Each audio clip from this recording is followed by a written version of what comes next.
Hello, my name is Christina Osmeyer, and I am a member of the Dole Institute of Politics Student Advisory Board. Welcome to the Dole Institute of Politics, and thank you for attending tonight's presentation. The Dole Student Advisory Board is composed of students committed to the work of the Dole Institute. We attend regular meetings, assist in events like this one, and plan an SAB-sponsored program every semester. Members of the SAB receive great opportunities to network with our special guests. If you are a student and would like to join, please contact the Dole Institute. The Dole Institute would like to hear from you. If you enjoyed tonight's program, please let us know by contacting us on Facebook, Twitter, or through our website email. Your attendance and feedback help shape future programming. Before we begin tonight, I'd like to remind you to please turn off your cell phones. After the interview, we will have some time for audience questions and answers. If you have a question, please raise your hand and a student helper with a microphone will come to you. Please ask just one brief question. And now, please welcome Senior Archivist Audrey Coleman.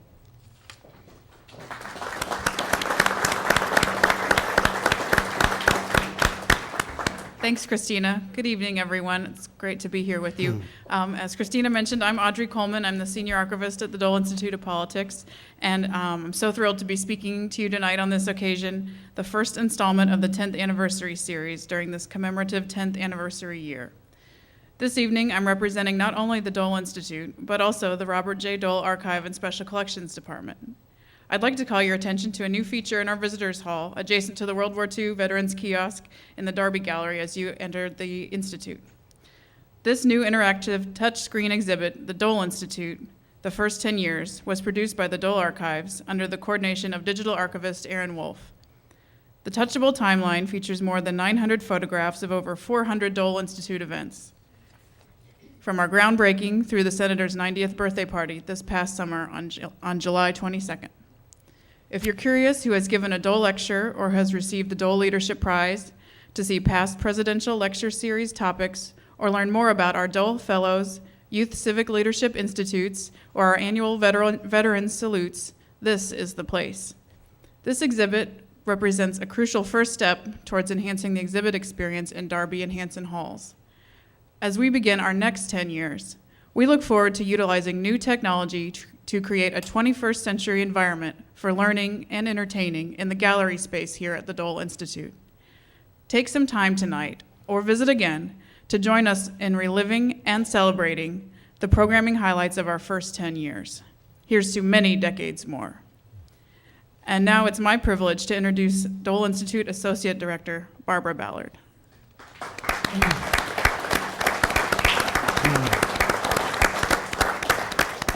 Thank you, Audrey. And please let me welcome you to our first program for the 2013 semester here at the University of Kansas.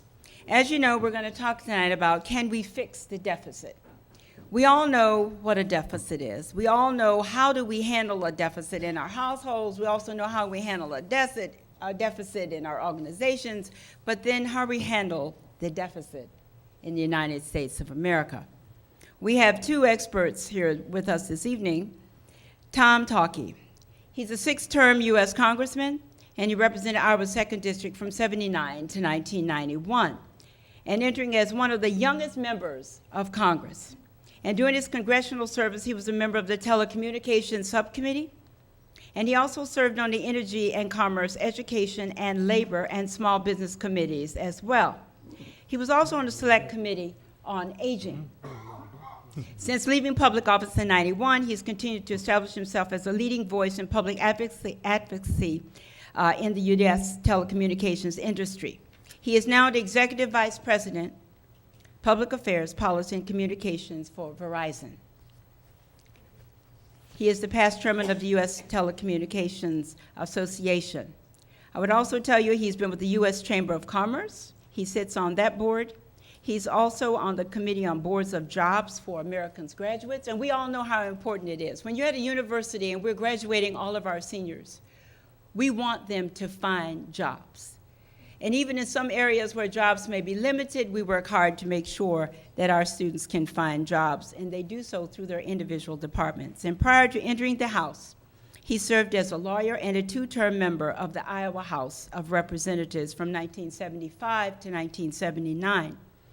Jim Slattery is a 6-term U.S. Congressman, and he represented the 2nd District of Kansas, of which Lawrence was part of that 2nd District, in the U.S. House of Representatives from 83 to 95.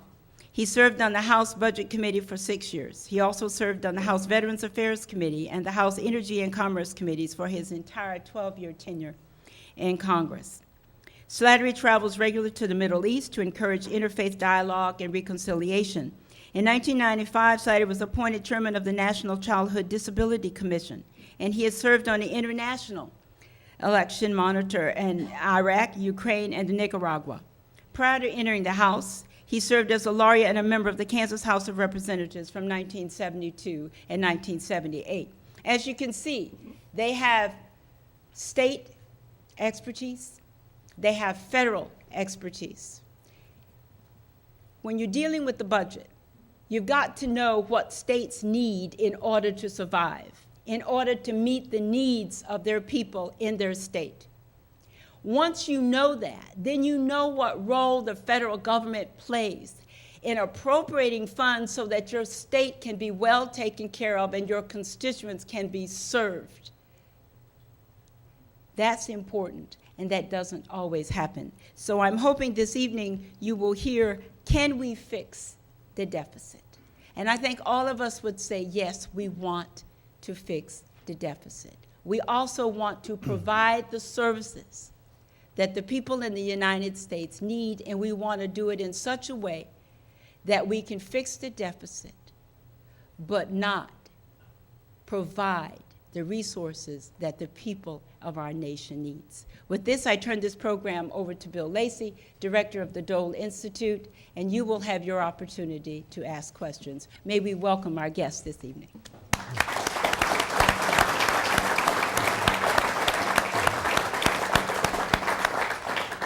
I am particularly delighted to welcome Tom and Jim, both old friends of myself, both very strongly connected to Senator Dole, both admirers of Bob Dole. And you're going to find out shortly why I asked the two of these gentlemen to come, because they have a very measured approach to things. And, you know, they epitomize what the Dole Institute is trying to do in terms of bipartisanship and in terms of civility and courtesy. So, gentlemen, thanks for joining us.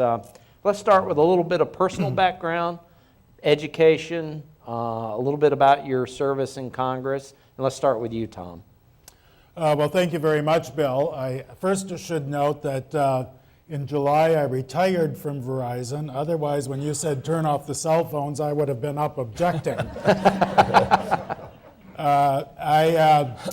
I was born in the great state of Iowa in the city of Dubuque and represented Dubuque in the Iowa legislature for 4 years, 2 terms. It was the best job I ever had, great fun. I was elected to Congress as a Republican in a Democratic district, defeating a Democratic incumbent in 1978. Had 6 competitive elections and served 6 terms in the U.S. House of Representatives. Jim and I were just chatting a few minutes ago that we served really during what some may consider the golden era of Congress, because there was a lot done in Congress at that time. There was respect across the aisle, a lot of communication among the members of Congress. And I think that Congress was fairly productive during that period. Not always things I wanted them to do, doing things that I didn't always support, but nevertheless, I think coming together to forge policies for the nation. I had the good fortune also to serve on great committees in the Congress, and although I was in the minority throughout all of my time in Congress, I felt as if I had a voice in the formulation of legislation. So it was a terrific experience. I think now we need a lot of work to have the Congress working again to meet the needs of the nation. Jim? First of all, just let me say that, Bill, it's really an honor to be here. And I think this institute is a tremendous resource here in Lawrence, Kansas, and a tremendous tribute to a man from Kansas who I grew to have deep respect for. And today I am proud to say that Senator Dole is a friend and a man that I have grown to have just a lot of admiration for. So it's a pleasure to be here this evening. And it's also fun to look out on the audience and see some of my former constituents, so, and see that you're all doing well. But as some of you may recall, I grew up, and Bill asked for personal background information, but I grew up on the family farm up in the Good Intent farm community up in Atchison County. And then I went to Washburn thinking that I would play football at Washburn, and I learned that I was too small and too slow, and decided I better do something different. But I ended up finishing school at Washburn and going to law school there, and then I spent a year that was really a life-changing year for me, going to school in Europe in 1968-69. And then I came back and served in the state legislature.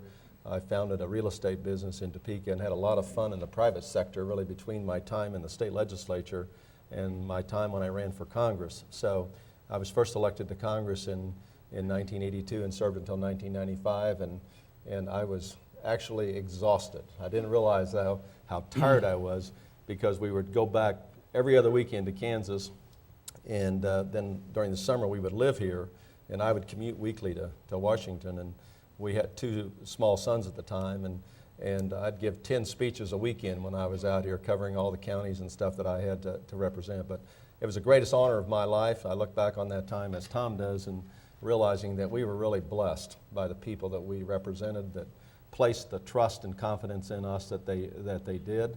And so I'm very grateful for that opportunity.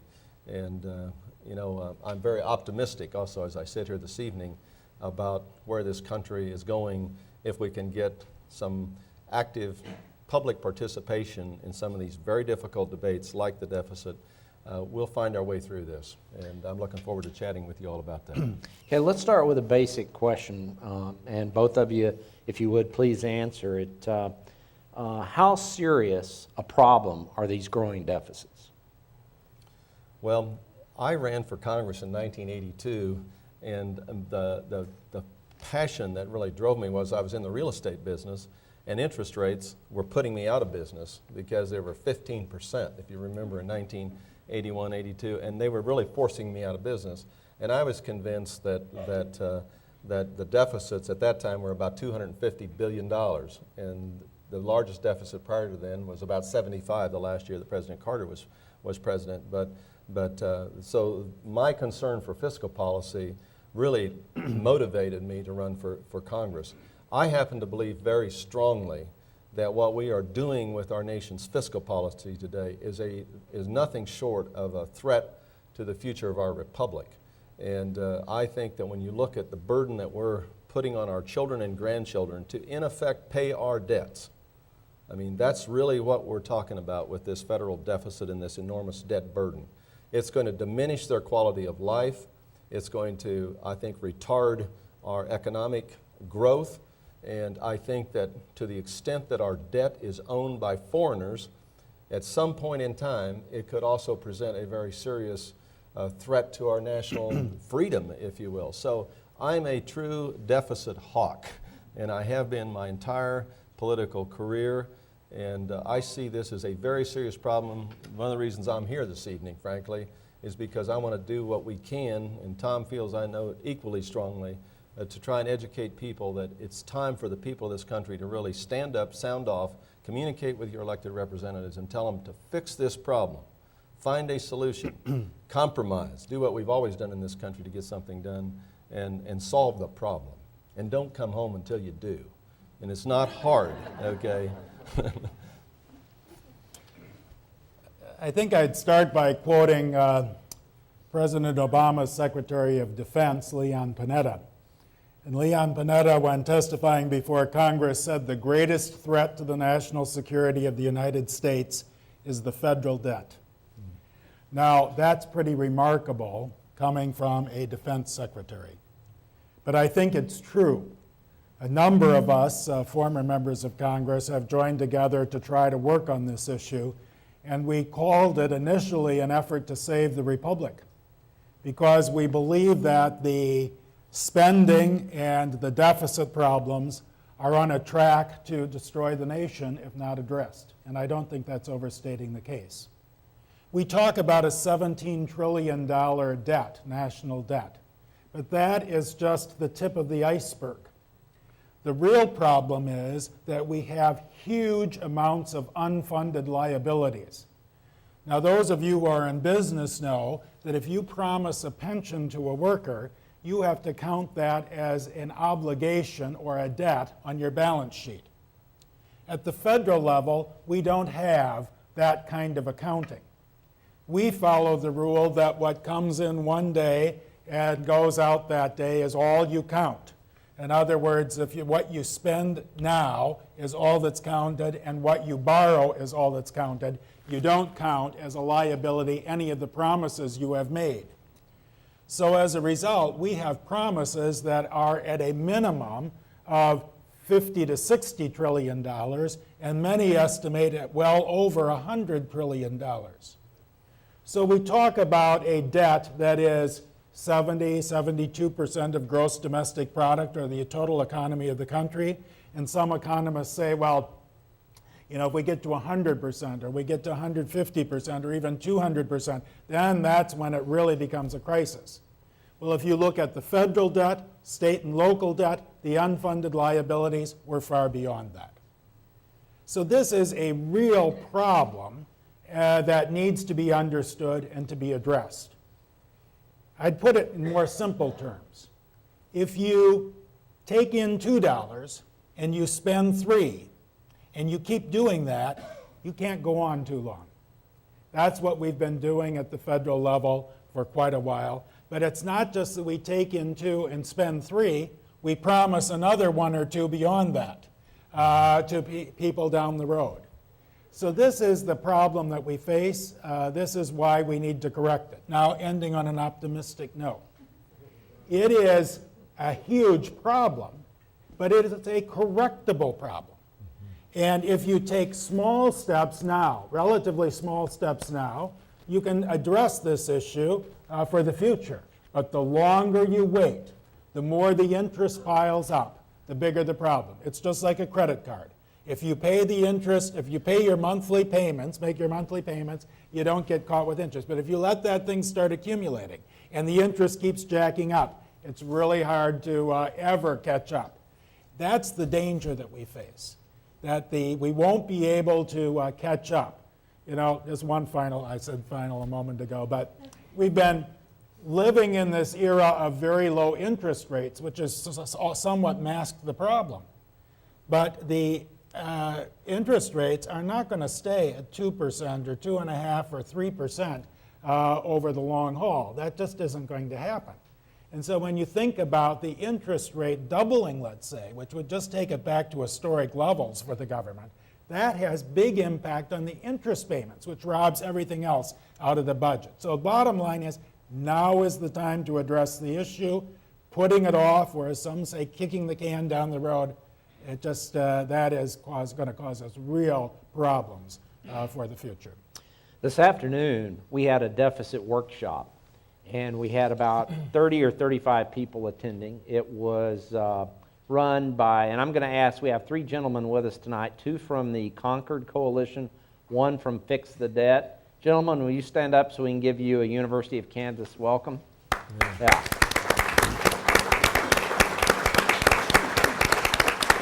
I don't have time to introduce them individually, but if you're interested, both of those groups are very dedicated to dealing with the deficit. So grab one of these gentlemen and talk about what you can do. But we had a workshop where everybody was invited to come in and participate. And they sat down in small groups. They were given kind of the facts and some context and asked to make decisions. Gentlemen, what did you see in those groups today? What did you learn? And how successful were they as citizens in trying to approach the deficit problem? Well, the thing that I saw today is the same thing that I have seen when I have participated in similar exercises while I was in Congress and since.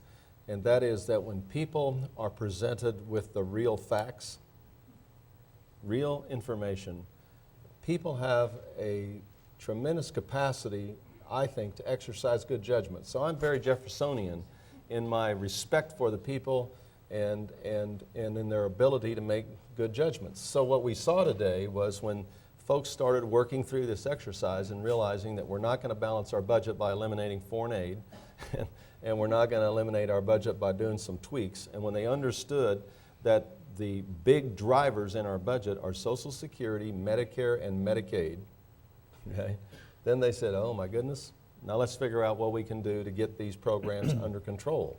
And so I, frankly, left the exercise this afternoon with renewed confidence in the public's capacity to absorb good information and make good judgments. I want to try and be very short in my answer so we can get more questions in. But one of the problems we have in the country today that I think is a little different than when Tom and I served is that all the different sources of information hit people, the public, with almost the same intensity. Years ago, and I don't want to sound like, I'm too far we are over the getting hill. older. That's right. But I mean, whether you liked it or not, when Walter Cronkite or when John Reynolds or Huntley and Brinkley said something on the evening news, there was some credibility placed on that, and they sort of got our attention, and we could trust them a little bit. And I remember when I was in the Congress, I really respected what was in our local newspapers. And I cared about what my local publishers thought about what I was doing. And I cared about how they were presenting what I was doing. I wanted it to be honest and accurate. And the loss of localism in journalism today is having a profound effect on American politics in a negative way. Everything is becoming nationalized and depersonalized, and truth is being lost. So the public struggles mightily to find good, accurate information. So what was the question again? Yeah. This afternoon's exercise. Yeah, what you Yeah, learned. what took you away. learned and Yeah. what came out of that, Tom. Well, first of all, what was reinforced, I don't know that I'd learned this, but what was reinforced is that if people of goodwill sit down and talk through issues, they have the ability to find some common ground on a lot of things. They won't find common ground on everything, but they can come together and begin to figure out how to approach a problem. And each of the groups that was tackling this set of issues this afternoon, I think, made progress in developing some consensus. So that was positive in my view, and that's how the process really ought to work. I think the second thing that was clear is that each of the groups made great progress in addressing the deficit issue. They voted on various things, and they gradually, added up the savings, and they made substantial amounts of savings. So that was very positive. I think the third thing is that there are hard choices. There are real choices that have to be made. You have to decide either you're going to get more revenue or you're going to cut spending. Where are you going to cut the spending? There's a pretty good case for most of the programs. So it's not easy, but it can be done. Could both of you talk a little bit about what you think some of the most obvious things that we need to do first to deal with this problem? Like some of the specific proposals that were addressed this afternoon? Well, first of all, you have to look at where the big money is being spent. And we've already identified that it's Medicare, Medicaid, Social Security. Of course, interest payments on the national debt are, as Tom touched on, very dangerous as we look out. And, but beyond that, then you have the question of revenues. And when you look at the budget today, our revenue base is somewhere between 16 and 17% of GDP. And the spending is down from 25% several years ago to about 22%. Historically, we have been very close to about 20%. When I say historically, you can go back to shortly after Lyndon Johnson, and our spending and revenue has been very close to 20% of GDP. It'll bounce up 1%, down 1%, whatever, but very close. So if we operate in a band of close to 20% of GDP, what that tells me is that our spending is at least 2-3% over where it should be as a percentage of gross national product, and revenues are probably lower than they should be. But the good news is, and I'm going to look for every piece of good news we can to share with you this evening, is that the lines are moving in the right direction right now.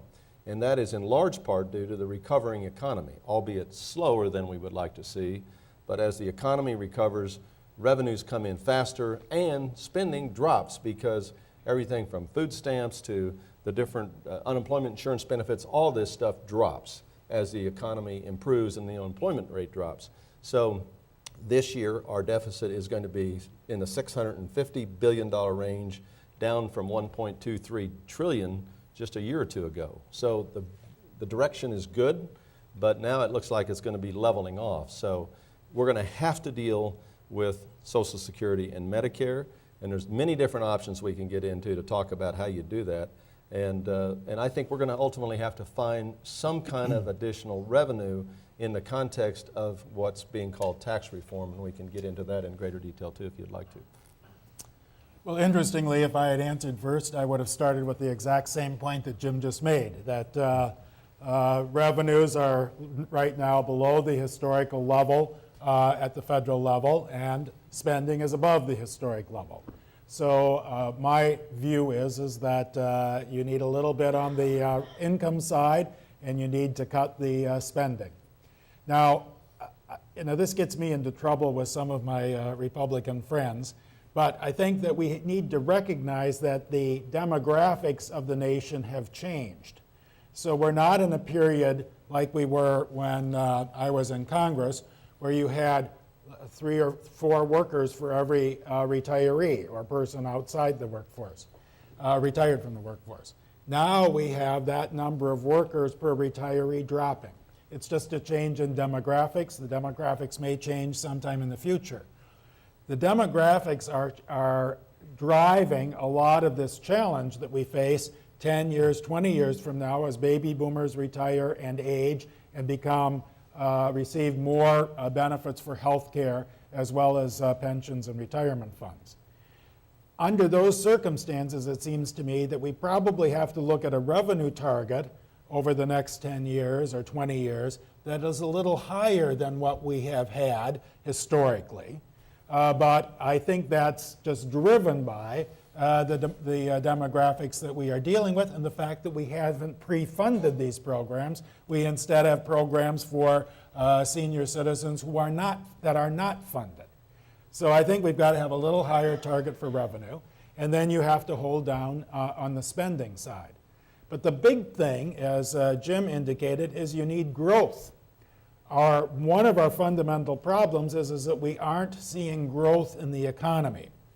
I believe that one of the keys to growth is to reform the tax code.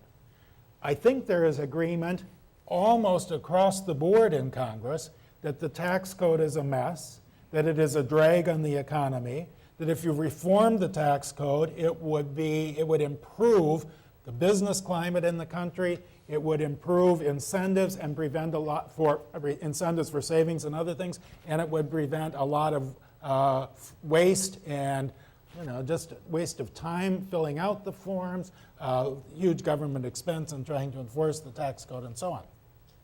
So tax reform, it seems to me, is potentially a growth engine. I think that we need regulatory reform as part of the effort to unleash growth. And we all are familiar with excessive government regulation in some aspect of our lives. So I think that needs to be a priority. When it comes to the spending, I think that we just have to be very, on the one hand, hard-nosed, on the other hand, compassionate. I'll just say practical about it. Okay, people like Jim and me, we probably shouldn't be collecting all of the benefits that we may be entitled to as we age, because we may not need all of those benefits from the federal level. So I think that's one thing that should be looked at. Some means testing of some of these programs that are not now means tested. I think that we have to look very hard at some of the programs that I think cause dependency on government. So for example, the explosion in the food stamp program. Well, I certainly think in a country like ours, no one should go hungry. We know that there is abuse in this program right now. I'll take a program I'm very familiar with, the program called Lifeline for telephones. Okay? The idea was everybody in the country should have access to a telephone. Seemed like a good idea. The program worked for quite a while. Well, then along came cell phones. I think many of you have seen the stories in the news or in the paper someplace. So people go out and they get these cell phones and they'll talk about how they get 5, 6, 7 cell phones subsidized by the federal government in a single day. Okay? Now the idea was every household should have a wireline phone. It wasn't that a family of 4 should have 4 cell phones, nor was it that people should have 4, 5, 6 cell phones, which they then sell to somebody else. This kind of a program, I mean, there's just abuse, and you just have to systematically go through and weed out these things. So these are the kinds of things that we have to do, and in addition to hard stuff like continue to gradually increase the age for Social Security eligibility, reform to the extent we can, the growth in the health care programs, all of these things have to be looked at, and there are ways to do it that I think are compassionate. If I could piggyback Absolutely. just a few things here. First of all, when we deal with this whole question of the eligibility age for Social Security, I think it's good for us to recall that when Social Security was first enacted in 1935, one had to be 65 years of age to be eligible to receive Social Security. And the life expectancy in 1935 was 62. Okay. So, Roosevelt had this radical idea, if you live 3 years beyond your life expectancy, then you will be eligible for Social Security. So to Tom's point, I think that we should say to retirees today, we're not going to change the game for you right now. Absolutely. But I think what we can do is say that if we raise the eligibility age, and I call it the eligibility age, not the retirement age, okay? Big difference, okay? But for the eligibility age, if we would, for example, raise the eligibility age 2 months a year for a period of time so that we would gradually increase the eligibility age from, say, the current 66 to 67, 68, somewhere out there, but give those people 5 years, 10 years to prepare for that, I think the public can deal with that. And we're still going to be looking at a life expectancy that will carry people 15 years beyond their eligibility age, not 3 years after their life expectancy. So I have said for a long time we have to change the method of computing future increases for entitlement programs. We don't have to cut the current benefits people are receiving, change the method of computing future increases. I give President Obama credit for proposing an idea called chain CPI, which I believe is a more accurate measure of the cost of living. We're not overcompensating for the cost of living. We're not raising it more than it should be raised. And so he's put that idea out, and it also affects the way we adjust the tax rates. Believe it or not, by making that minor tweak in the way we measure inflation, both on the tax side and on the entitlement side, you realize that will save us nearly $300 billion over 10 years? That's real money. And it's something that people would hardly notice.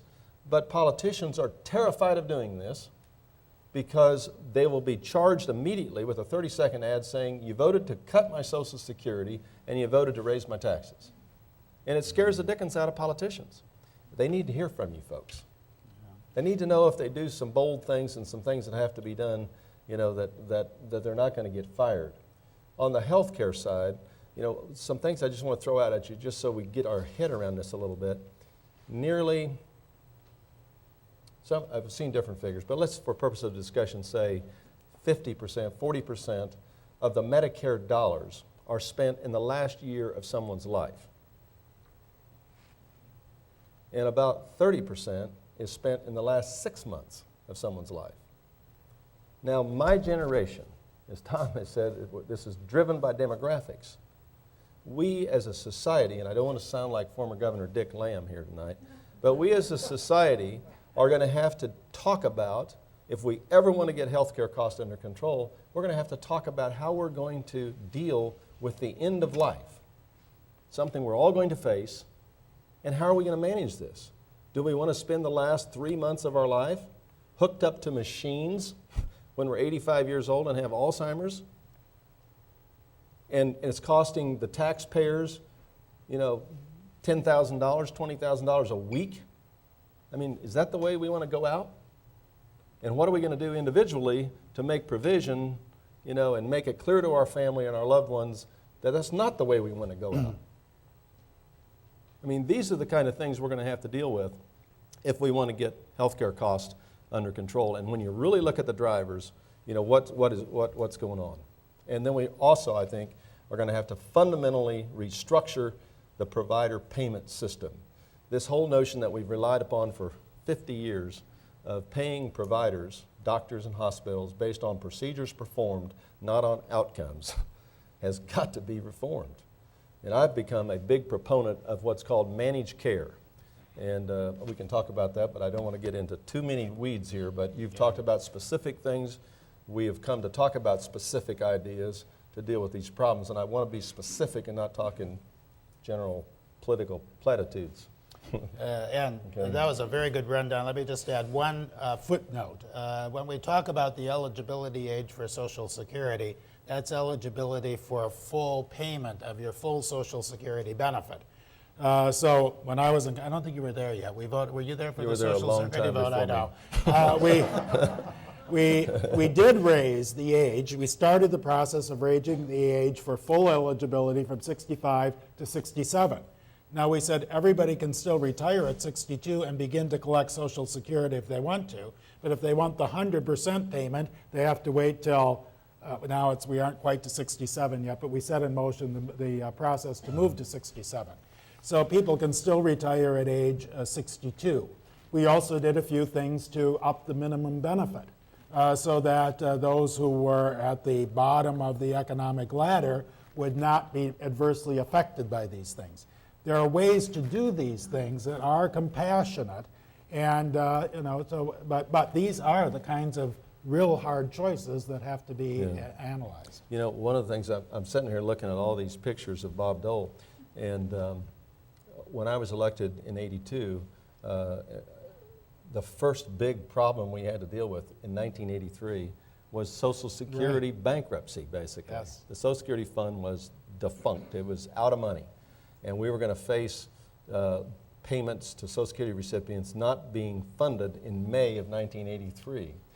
And what happened was very interesting, and it's the kind of thing that has to happen today if we're going to get this deficit under control. And a while back I was talking to Senator Dole, and I don't think he would mind me saying this, but I asked him, I said, Bob, as you look back on a remarkable career, what are some of the things that you're most proud of having participated in? First thing he said, I think it was probably that '83 Social Security legislation that we passed to restore the fiscal soundness of Social Security. And you know what happened? We had this understanding between both political parties. So you had Tip O'Neill that was Speaker of the House at the time. You may remember him. Ronald Reagan was president, and Senator Dole was chairman of the Senate Finance Committee, very key position in the Senate, and Rostenkowski, and all these people, both sides of the political aisle, they got together. They were data-driven. They were looking at the facts. And they knew the Social Security system was going to be broke, and they knew there were people opposed to cutting any benefits. They knew there were people opposed to raising any taxes, but they were smart enough to understand they had to do both. And what did they do? They ended up agreeing to increase the eligibility age, reducing some benefits, and also raising some additional revenue to fund it. And what was interesting, and the current generation of politicians need to remember this, is that not one member that voted for that legislation that could have easily been characterized as cutting Social Security and raising taxes lost his or her next election because of that vote. Not one member. Now that was at a time when the parties could at least talk to each other a little bit, and they understood that a big problem had to be solved, and they weren't going to use this as a big campaign issue in the next elections. And it wasn't. Everybody got the job done, and we solved a huge problem for the country. It wasn't perfect by any stretch of the imagination, but it was a reasonable compromise. Now, this afternoon, we had 5 or 6 groups. We have some of our participants who are here tonight, but we had 5 or 6 groups of citizens who sat down and confronted this problem. They were asked to try to build a consensus in their group. Most of the groups were about 5 or 6, And I wrote these notes down. I think I'm close to right. They were asked to find $2 trillion in savings. And I think the lowest that any group reached consensus on was $1.6 trillion. And the highest one group did was $3.6 trillion. Now, you gentlemen have sat up here and very calmly, talked about rational ideas to address this problem. I mean, is the crux of the problem political will? Is that really what we have to muster in this country to solve this problem? The short answer to that question is yes. I can't expand well on that. So. Yeah.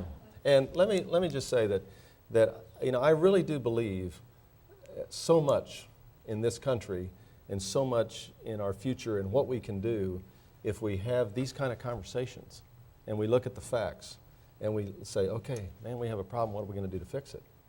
We have to restore that commitment to fixing the problems. And the only way we fix problems in this country, and the only way we've ever fixed problems, is to compromise, to accommodate each other, as ugly as that may be sometimes. But we've lost that capacity to do that. And I think some of it is that politicians are afraid of you all. They're absolutely afraid of the people.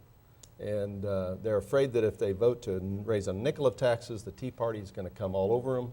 And they're afraid that if they vote to do anything to reduce Social Security or cut Medicare, do anything that can be characterized like that in a 10-second or 50-second ad, that the seniors and everybody that cares about those programs are going to vote against them and their careers are over. I mean, but that's the reality that we're dealing with.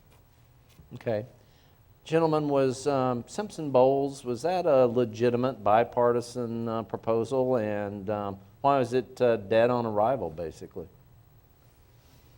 Yes, it was a legitimate bipartisan proposal. It was produced by a commission that President Obama was involved in initiating and appointing many of the members to the commission. Simpson and Bowles obviously come from different sides of the aisle. When the vote was held in the commission, there were people from both sides of the aisle voting for the committee report. I don't think this is a partisan comment. I think this is just a fact. The president, however, although he was involved in creating and appointing the commission members, once the report came, he didn't do anything to back it. And I don't think that anything of that is a major political lift in the country in modern history gets done without presidential leadership. It's very hard to take 435 members of the House, a big committee, more than are in this room by far, and 100 members of the Senate, and tackle a problem like this and get everybody, say that, well, you come up with the ideas. That just doesn't work. A president has to figure out what is politically possible to get where you can get a majority of the votes for it, decide on what is then a practical proposal, and then get behind that practical proposal and push it. And the Congress will modify it here and there and so on, but it takes presidential leadership to make the case to the people, to shape the option that's on the table, and the president, in my view, has failed to do that, and particularly failed in picking up Simpson-Bowles and doing that. If he had done that, I think we might have had some success. This doesn't say it's easy, this doesn't say there's risk, but picking up on what Jim Slattery said, in the Old Testament, or the New Testament, I should say, one of the things Jesus says most often, I'm a Catholic, Jesus says, be not afraid. And I want to say to these policymakers, you get elected to office, you just have to be not afraid. You have to have some confidence that if you do the right thing and you explain what you're doing, that people will stick with you if you do the right thing. But right now, they're all afraid. And I'd start with the president and most of them coming down. They just are afraid that they will somehow be punished if they do the right thing. Well, if you get punished for doing the right thing, that's okay. That's life in public service. Life after. And it's life after public service. And it's life in the hereafter as well. It might be better if you do the right thing. So yeah, Simpson-Bowles was a giant opportunity that we've allowed to slip away. Yeah, I don't know that I disagree with anything Tom just said. But- I may put a slightly different, just explanation of it, I guess you might say. Number one, I do not believe this problem will get solved without strong presidential leadership for the reasons Tom has said. And rarely has the Congress done something on its own initiative without the president leading. And on this issue, it's going to take strong presidential leadership. It's going to take a president that is just totally focused for an extended period of time to educate the American public about why this problem has to be solved and how it can be solved. And I am disappointed, in all candor, in President Obama's refusal to lead on this issue, which I think is extremely important to the future of the country. Now, having said that, here was his equation. This is what he looked at. He looked at this commission before this last election, and he was trying to find votes in the Senate. And to the credit of about maybe a dozen members of the United States Senate, which is far short of the 60 needed to do business there were maybe, on a good day, he could have found 30 votes in the Senate. And I think that was his number. He didn't have half the votes he needed, and he didn't see any way to get them.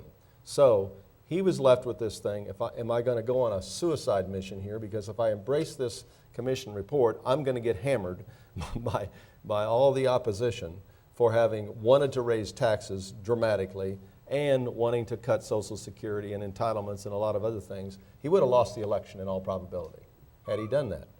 Now, fast forward.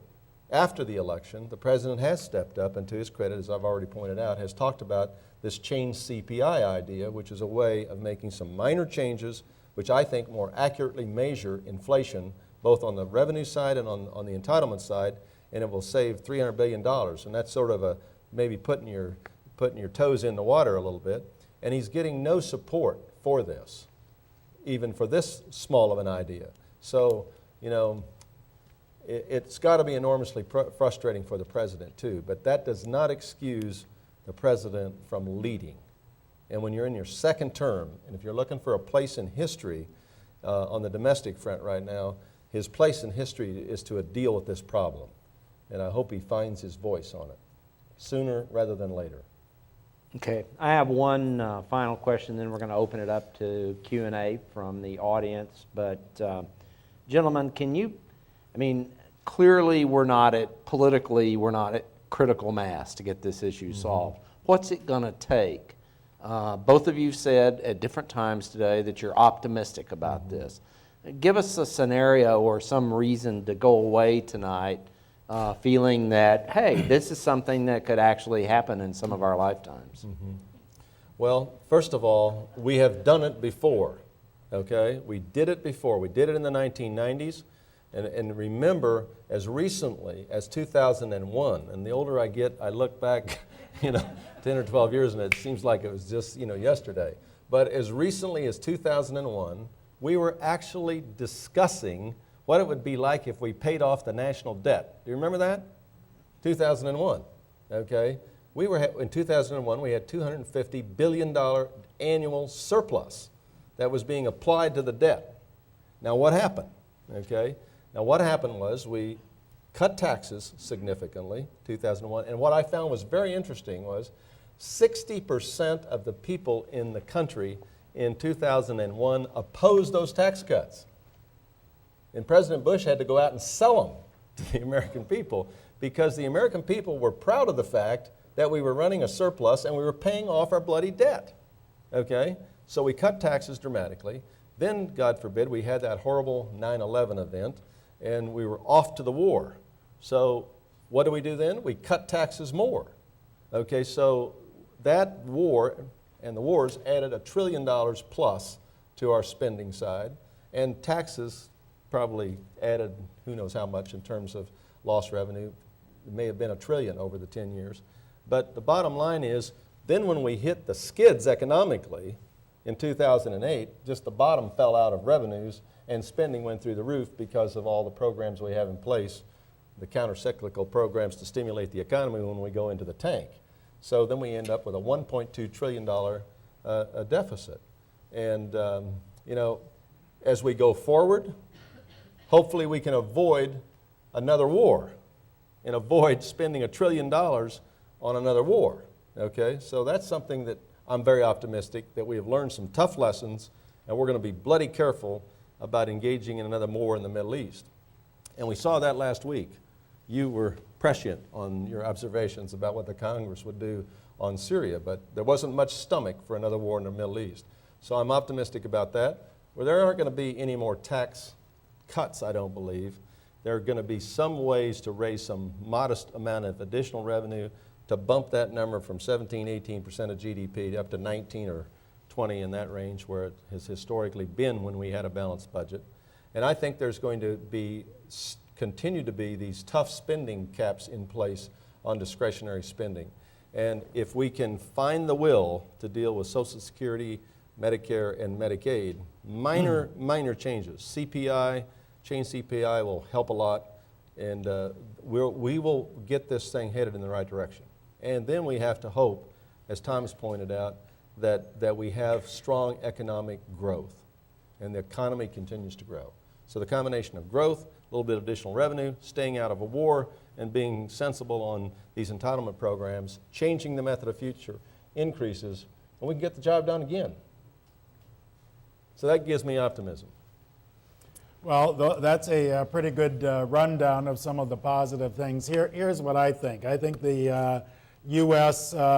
Is entering another period of solid economic growth. I think it's going to have greater economic growth than other parts of the world. We can talk about why I think that, but I think that China is like Japan of the 1980s. It's had its boom, but it isn't going to last. The U.S. still has the innovation. The manufacturing base is picking up. The energy advances in the U.S. are most encouraging and hold a lot of hope for the future. The innovation in the U.S. is by far the greatest of any country in the world. There's just a lot of reason, I think, to be optimistic about our economic prospects over the next decade, and that certainly helps a lot unless bad policy gets in the way of these economic advancements. So that's very encouraging. I think it is fair to say that at the end of the day, the American people respond to a crisis. As Winston Churchill says, America always does the right thing after it's tried all the other options, and or something to that effect. And I think we've been trying all the other options, and we're gradually getting to the wanting the right thing. And I talked to some of the friends, my friends, and who are Tea Party members of Congress, and it's been very interesting as I've talked to them in recent weeks and months. They're getting very frustrated. They actually felt like they were elected and they would have impact and they could do something. And the tactics that have been deployed haven't worked. They don't feel as if they're accomplishing the objective. So that my sense is that they're rethinking, how do we have an impact and get this done? And so that says to me that there is a change of perspective as to how to approach the mechanisms of government and how to use the mechanisms of government in order to accomplish an objective. So they're trying to figure out how to make this work better. And I hope that that's a sign that there are a lot of people across the country, as well as the members of Congress, who are saying, this just isn't working. We've got to do something different in order to address the issues that confront the nation. I think that most of the members of Congress understand that there is a real problem. And that's step one. Now it's a matter of figuring out how to get them to work together to find a solution. One of the reasons I'm optimistic about the economy over the next 5 or 6 years is that if you go back to 2009, January of 2009, the stock market, if I remember correctly, was about 6,800. It was under 7,000. The stock market today is, north of 15.5, something like that, so 15,000. Stock market has nearly doubled since January of 2009. If people have left their money in their 401ks, you're a lot better off today than you were in January of 2009. The housing sector, which is the sector of our economy that has pulled us out of every recession since World War II, was uniquely impacted by what happened in 08, 07, 06, before the crash. we had a surplus of housing in this country that took us 5 to 7 years to burn out, to actually absorb. And now we're close to having that problem behind us. And so I think in the next 5 years, we're going to see the housing sector of our economy demonstrate the kind of historic strength that has really stimulated our economy. So I expect good things to happen there. The financial sector of our economy was in shambles, if you remember, in January of 2009. AIG was broke. Banks were failing. Huge TARP bailouts and all this stuff that was necessary to prevent a collapse a la 1929. That has, for the most part, behind us. Some things need to be done yet to prevent another one of those kind of occasions occurring again. But then the healthcare sector of our economy is another 15 to 20% of our economy, and it has been, on hold basically for the last 5 years because of the Affordable Care Act and all the uncertainty around the Affordable Care Act. So when you look at the healthcare sector, which accounts for 15 to 20% of our economy, look at the financial sector, which accounts for another 10, 15%. You look at the housing sector, which has been the historic driver. All of those sectors of our economy were in shambles, literally, or basically frozen because of political considerations. Now I think we're moving into smoother sailing, smoother seas, and I expect those three sectors of the economy to perform much better than they have, and I think that that's going to be good for our economic growth. Okay, we're going to open it up to your questions, and Amanda and Alex have the microphones. Please raise your hand, get their attention. They'll come to you with a microphone. Please ask a question, one brief question, no statement. Oh, no. That's tough. That's Okay, tough. that's fine. One of the things that I have lots of questions for you guys, but we're not going to get a chance tonight. But my main question is the one thing that you didn't talk about was Congressman Ryan's proposal, who is the chair of the House Budget Committee, that I think have some good credence, and I would be interested to hear what you have to say about it. Are you talking about his budget proposal? Yes. Yes, okay. You know, to cut the deficit and all Right. that stuff. Yeah. I have great respect for Congressman Ryan, and I think his budget proposal contains a lot of good things. I mean, generally, if I were there, I'd vote for the Ryan budget. I have some misgivings about some aspects of it, but that's life, you know. But I think overall it moves in the right direction, and if it could be a basis for working forward on a number of these issues. I think, with that said, I'd say that one of the great disappointments of the present year, 2013, is that we had the House pass a budget, we had the Senate pass a budget, and they never came together in conference committee. So the process should be one House passes a budget, the other House passes a budget, they come together, they agree on a budget for the government, and once they agree on a budget, then they start shaping the programs to live within that budget. Is it 5 years now? We have not had a budget for 5 years. And Because of the House, by the way. pardon? Not because of The House has passed a budget every one of those 5 years. The Senate finally did this year, but neither side seemed to be that interested in going to conference. Alex, do you have a question? Okay. Oh, yeah. Long story short, I don't know all the details of the Ryan budget, but I will tell you this. I give Congressman Ryan a lot of credit for focusing on this issue, and I believe that he believes with all sincerity that it is the critical issue facing the country. From what I do know about it, though, I mean, he basically thinks this whole problem is going to be solved without touching revenues, and I don't think that's going to happen. I think he also cuts way too deep what I call important investments in the future of the country, specifically education. And you know, I happen to believe very strongly that here in Kansas, anywhere in this country, the future of America is in high-skilled jobs. Okay? If we want to compete with the Chinese and the Indians and the Brazilians and everybody else, it's going to be a race to the bottom for our standard of living. We cannot do that. We have to compete with the Germans. We have to compete with the best manufacturers, high-skilled jobs all over the world. The way you do that is with an unrelenting commitment to education, job training, in enhancing the skills of our workforce in this country. And the federal government has a role to play in that, and we can debate that probably all night. But I give Congressman Ryan kudos. I regret that I can't talk with great specificity about the particulars of his proposal, but I give him a lot of credit for moving the ball forward. Okay, let's go here. My question has to do with Obamacare. As former congressman, are you two eligible for the so-called carve-out of Obamacare? And secondly, how in the world does the Congress justify their own exemption from Obamacare? Yeah, I don't think they're going to be exempt from Obamacare. In fact, they're going to have to sign up for the exchange in their states or in Washington, D.C. And to answer your question, I don't have any benefits under Obamacare, and if it makes you feel any better, my wife and I, two of us, and thank the Lord, I don't take any medication for anything, and I'm paying $1,400 a month for my current health insurance.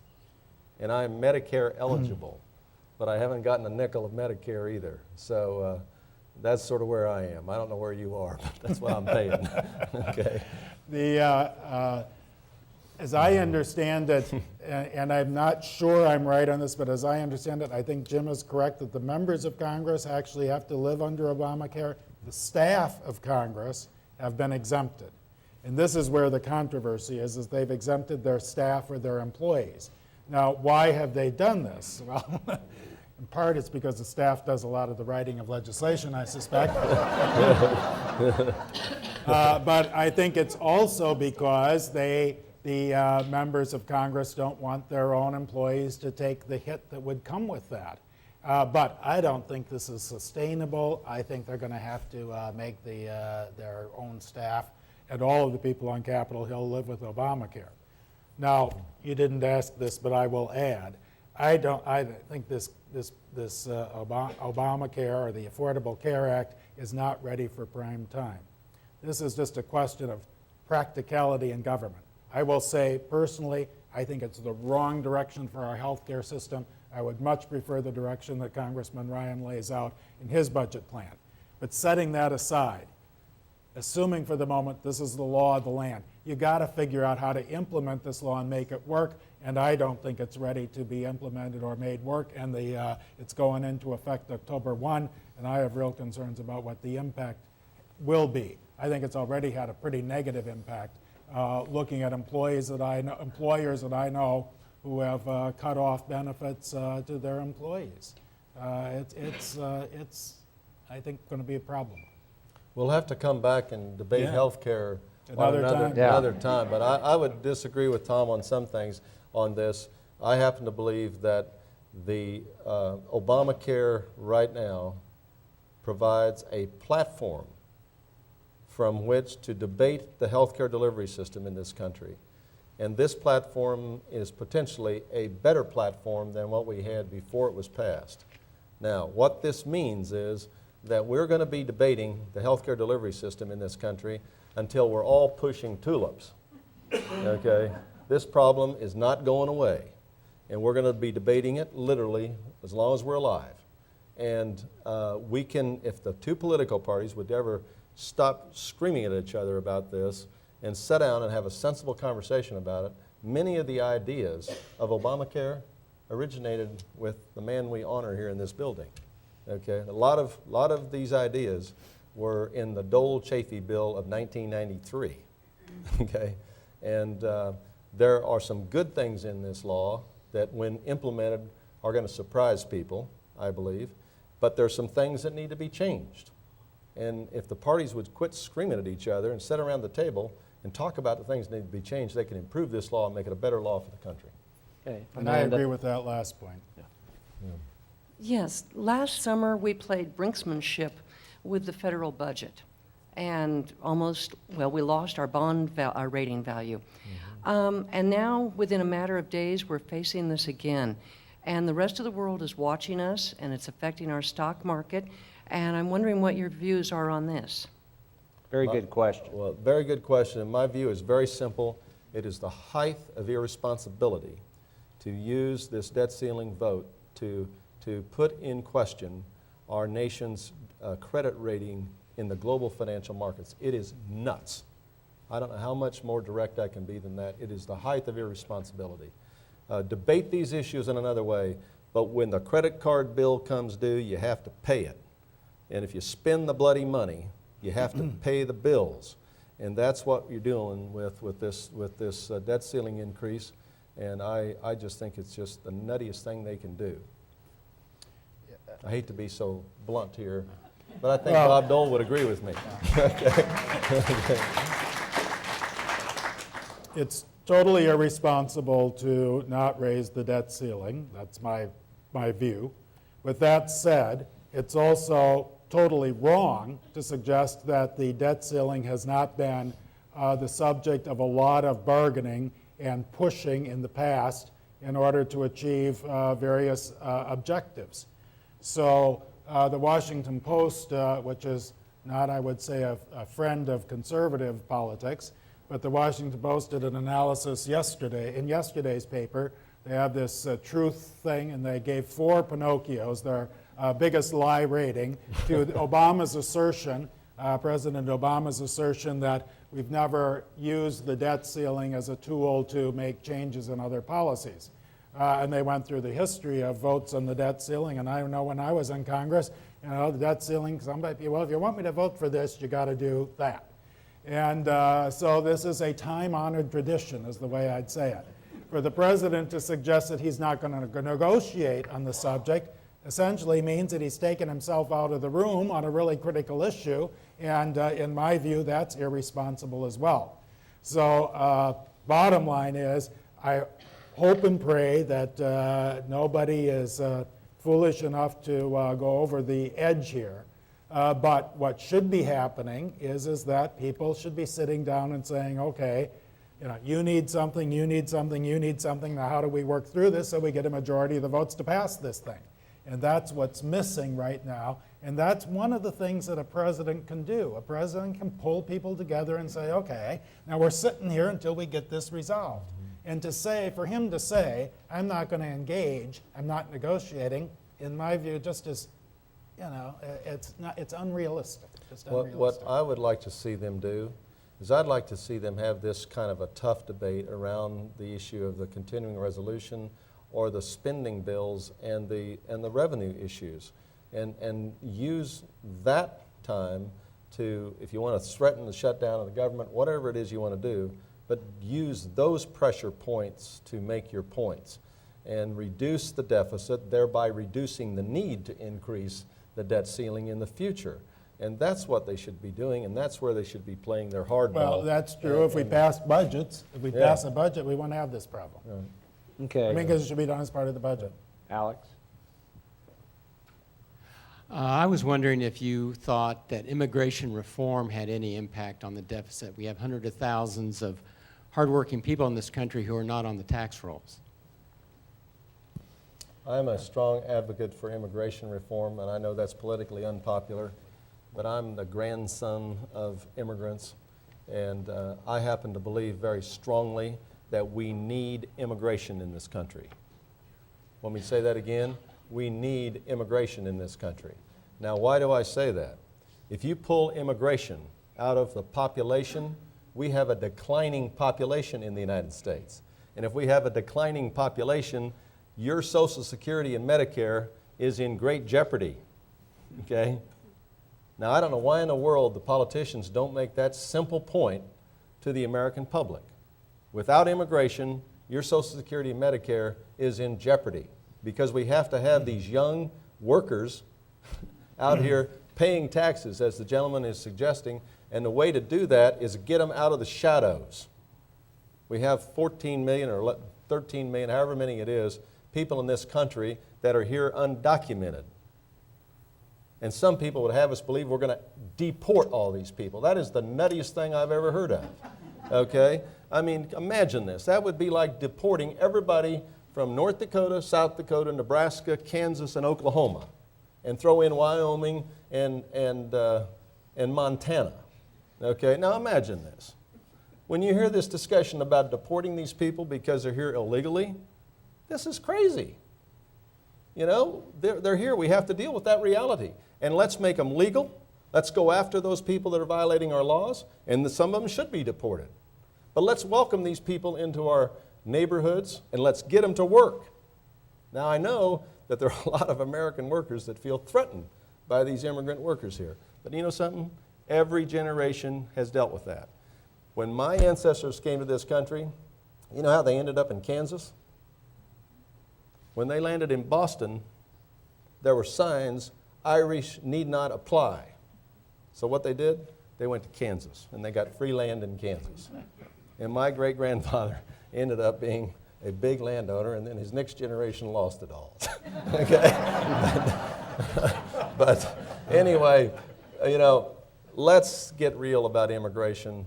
And please, if you don't take anything away from here tonight, realize that if you pull immigration out of our population, we have a shrinking population, and we need workers here to deal with this Social Security and Medicare problem that we've been talking about tonight.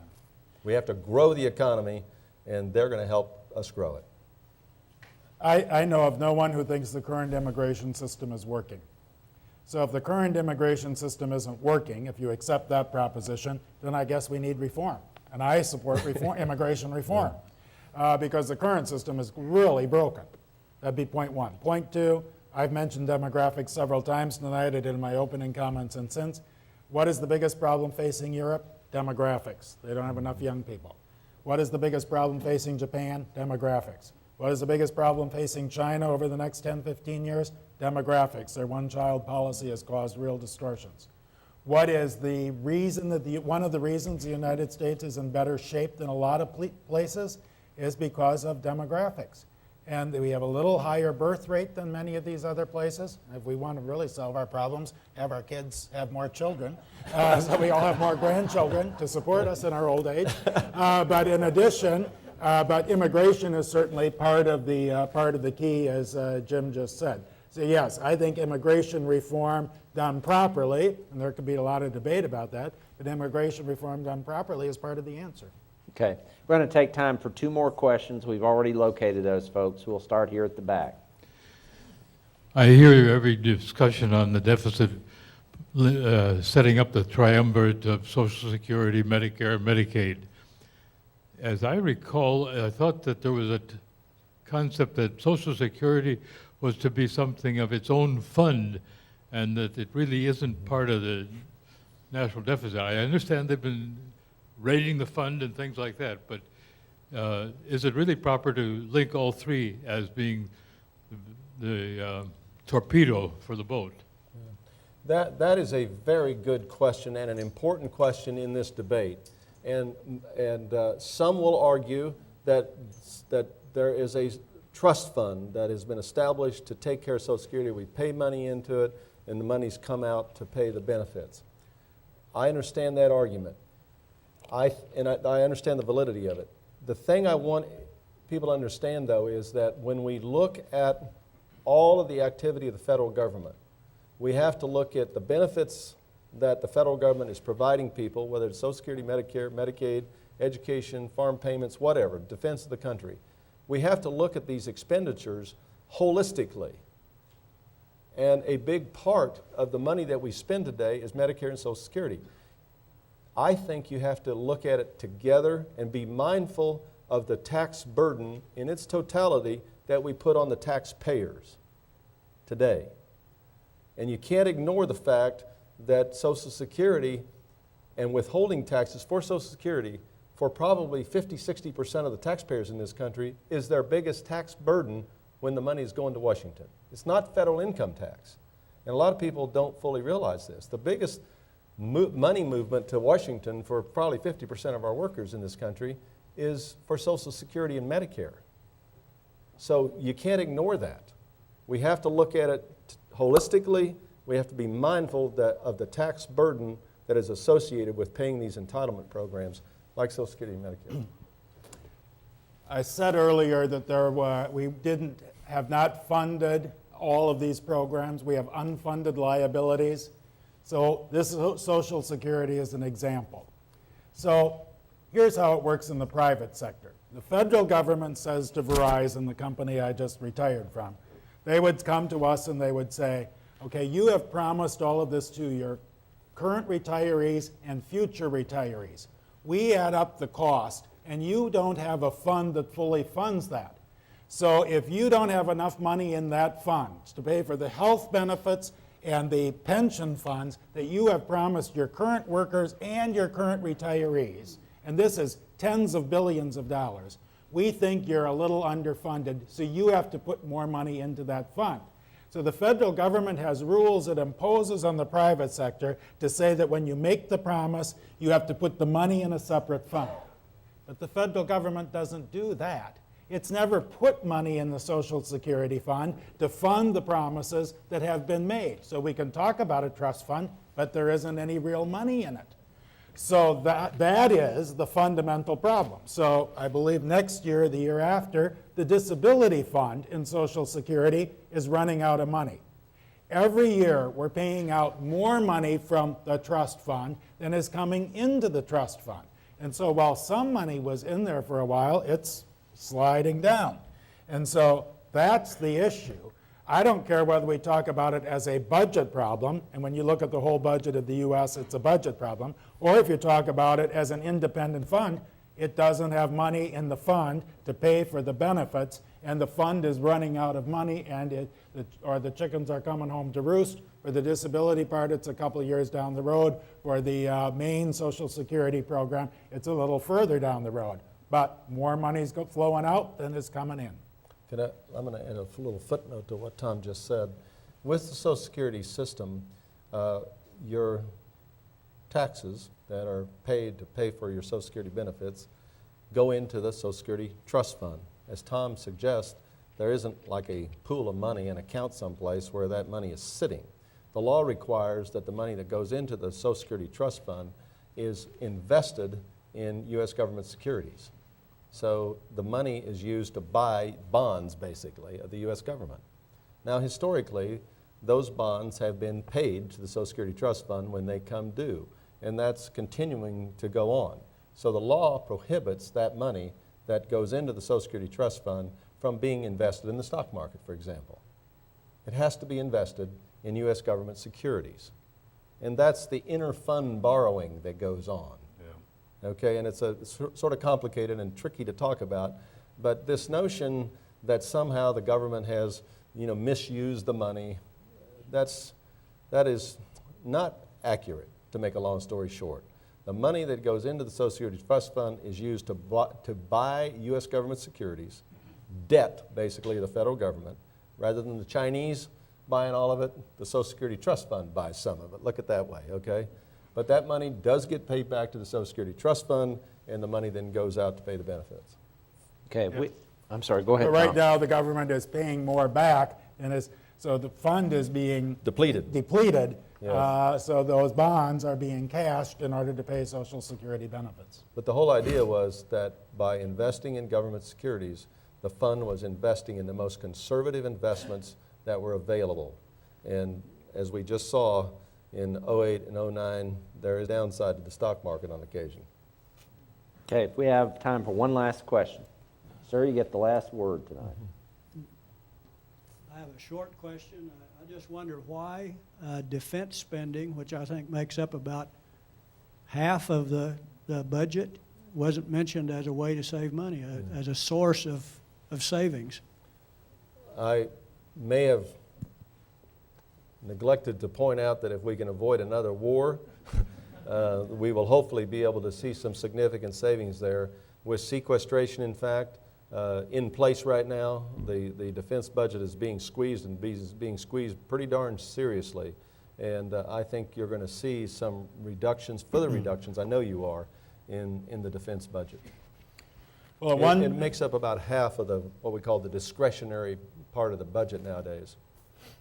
Yeah, first of all, it's not near half anymore. One time it was half. We're down to, I think, about 16%. Bob, is that right? Of the total budget. Of the total budget. Yeah, but the discretionary budget is... One of you experts back there, are 16% about right for defense? 20? Okay, 20%. Yeah, with the war costs and so on. And let me just say, when I was in Congress, I never voted for one defense appropriations bill because I thought we were spending too much money on defense. I still think, I'm not sure that I would say we're spending too much money on defense now, but we sure aren't spending it in the right places. So this can be very controversial, but for example, commissaries.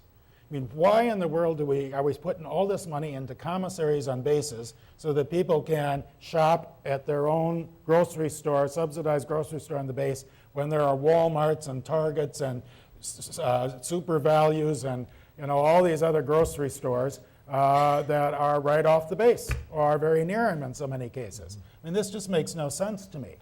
The TRICARE program, the healthcare delivery program of the that serves the military. I mean, we should give our former military the very best care possible, and those who are on duty certainly should get the best care. But this is a horrible program, it seems to me, in the way it is administered and the waste associated with that program. Part of the problem now with defense is that there's a lot of stuff in there, in my view, that badly needs reform and where you could have substantial amount of savings. So we need a strong national defense.